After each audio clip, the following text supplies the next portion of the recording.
Jangan lupa subscribe YouTube channel Metro TV News dan jangan lupa nyalakan notifikasinya.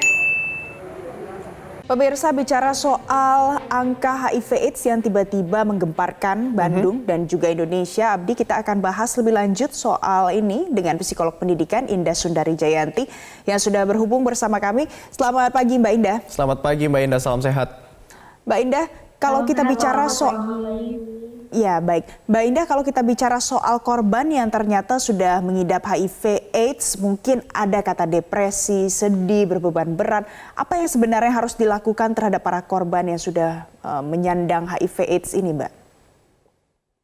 Oke, pasti benar banget ya bahwa memang ketika kita pertama kali tahu bahwa kita memiliki HIV/AIDS tentu akan memberikan dampak tertentu pada kondisi psikologis korban ya, baik itu stres, depresi, merasa rendah diri dan lain sebagainya. Dan tentu kalau misalnya sudah berada dalam kondisi ini, hal pertama yang memang dibutuhkan oleh korban itu adalah support sih, dukungan dari lingkungan sosial bahwa memang bagaimanapun kondisi yang terjadi pada korban, pada dasarnya memang korban ini tetap diterima oleh lingkungannya, tetap mendapatkan dukungan secara positif juga dari orang-orang tersayang, dan tetap bisa berdaya guna di masyarakat. Baik, dan sempat juga ada tagline ya Mbak Indah ya, jauhi penyakitnya bukan orangnya. Nah ini seperti apa yang harus mungkin dilakukan sosialisasi dan juga memberikan literasi yang tepat sasaran untuk mendeteksi dini HIV/AIDS dan juga dukungan moral bagi mereka?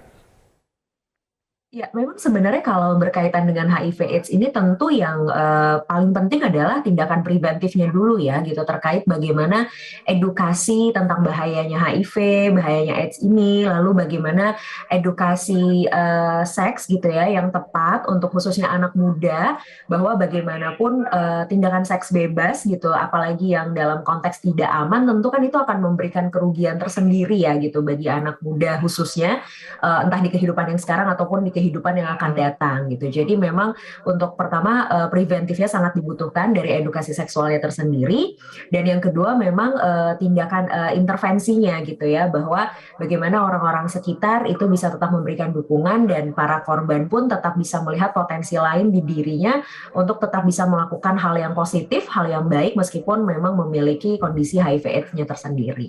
Baik, Mbak Indah, salah satu kategori yang kita wajib soroti juga adalah ibu rumah tangga dan juga anak-anak yang terpapar HIV dalam jumlah yang cukup banyak. Nah, pada saat sudah terpapar, apa yang harus dilakukan sebagai seorang ibu rumah tangga? Oke, pasti yang pertama memang tentu bukan hal yang mudah ya gitu untuk mengetahui dan menerima kondisi bahwa seorang ibu rumah tangga terpapar kondisi HIV/AIDS. Nah, nggak apa-apa sih sebenarnya untuk memberikan waktu ya pada diri sendiri untuk menerima dulu kondisi ini dengan berbagai macam hal yang dirasakan, sedihnya, resahnya, takut ya, kecewanya dan segala macam, nggak apa-apa.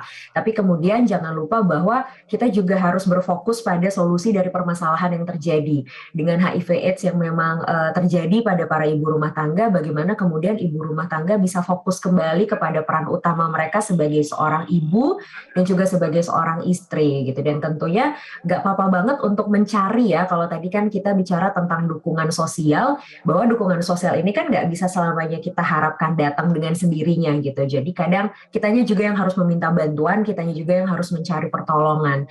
Kalau memang kita merasa tidak bisa menghadapinya sendirian, nggak apa-apa banget untuk kita meminta pertolongan dari orang-orang terdekat.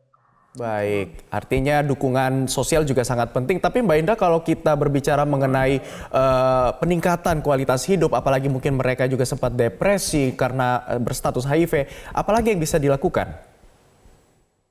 Oke, kalau misalnya berkaitan memang dengan peningkatan kualitas hidup, jelas dalam situasi seseorang sudah terkena HIV/AIDS, yang tentunya harus dilakukan pastinya kan adalah pengecekan kesehatan secara rutin ya, gitu. Itu sangat penting gitu, secara fisik maupun mental. Kalau secara fisik tentu berbagai tindakan-tindakan intervensi untuk bagaimana misalnya menjaga kondisi tubuh gitu ya, imun tubuh, kesehatan tubuh walaupun memang memiliki kondisi HIV/AIDS ini sendiri, itu tentu harus dilakukan. Yang kedua, secara mental bisa dilakukan dengan datang konseling secara rutin ke psikolog, psikiater, atau bahkan misalnya melalui berbagai kegiatan-kegiatan positif seperti olahraga, lalu mengikuti kegiatan-kegiatan komunitas yang berkaitan dengan hobi-hobi atau aktivitas yang disukai untuk kemudian bisa meningkatkan kembali rasa percaya diri, meningkatkan mendapatkan kembali rasa berharga akan diri sendiri. Jadi mencoba untuk mendistraksi pemikiran-pemikiran negatif ke hal-hal atau aktivitas yang sebenarnya positif. Baik, Mbak Ida, di level pendidikan yang paling rendah mungkin di sekolah dasar, sekolah menengah pertama, apa sebenarnya pendidikan sejak dini yang mungkin cocok diberikan terkait dengan HIV/AIDS di Indonesia ini, Mbak? Oke, yang paling penting yang pertama mungkin terkait dengan kesehatan reproduksi terlebih dahulu ya, karena ini kan erat kaitannya dengan bagaimana individu menjaga kesehatan reproduksinya. Dan kemudian dalam hal ini bukan hanya sekedar mengetahui dan bagaimana menjaga kesehatan reproduksi, tapi juga bagaimana anak-anak di sekolah dasar itu mengetahui apa sih bahaya yang mungkin akan terjadi jika kita tidak menjaga kesehatan reproduksi kita. Termasuk juga bagaimana supaya kita bisa menjaga hal-hal yang menjadi pribadi gitu ya dari diri kita sendiri agar tidak terjadi hal-hal yang memang tidak diinginkan di kemudian hari. Dan tentu terlepas dari memang edukasi seksual, terutama juga terkait dengan kesehatan reproduksi, hal yang juga penting harus diketahui oleh para siswa di tingkat sekolah dasar khususnya itu adalah tentang bagaimana penekanan terhadap moral, nilai, dan juga aturan-aturan yang memang ada di masyarakat. Sehingga sejak usia dini, usia anak sekolah itu sudah memiliki awareness untuk bisa menjaga terkait hal-hal yang memang sifatnya privacy khususnya berkaitan dengan kesehatan reproduksi. Baik, Mbak Ida, dari analisis Anda sejauh ini apa sebenarnya yang membuat masyarakat ini enggan untuk melakukan testing? Apakah mereka karena malu atau mungkin masih menganggap ini sesuatu hal yang tabu?